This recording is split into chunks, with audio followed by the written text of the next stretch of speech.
Ppm वर साधारण आपण जे आणतो 1200 ते 2000 रुपयापर्यंत असतेच. बरं निंबुळी तयार होताना तुम्ही आम्ही पाहिलाय का? कुठं तयार झाला, कसा झाला, किती निंबुळी वापरली किंवा काय वापरलं काहीच माहित नाही. पण विश्वास किती आहे आपला? पीपीएम सांगितलं तरी आपण घेऊ शकतो. आता हे पेस्ट करून घ्यायचं आपल्याला. अशा सगळ्या लिंबुड्या नाही ठेवायच्या, त्याचा पेस्ट करायचा आहे बारीक. मग मिक्सर मध्ये केला चालेल निंबुडी किंवा खलबत्त्यामध्ये केलं चालेल. असा पेस्ट केला, पेस्ट मध्ये केला आणि आपण साधारण 3 ते 4 लिटर पाण्यात आपण टाकला. त्यामध्ये 100 ग्रॅम गुड सोडायचा.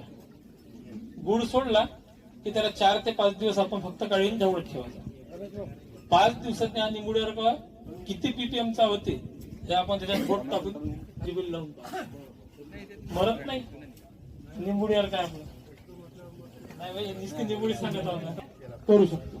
त्याचा वापर आपण आपल्याला कृषी विभागाची गाडी फिरते त्यावेळेस काय सांगितलं जाते? बोंडअळी नियंत्रणासाठी अमावस्येमध्ये निंबुडी अर्काचा वापर करा. मग अशी भाऊंनी सांगितलं की अमावस्येमध्ये स्प्रे वरचा झाला पाहिजे आणि खत पौर्णिमेमध्ये दिलं पाहिजे जमिनीत.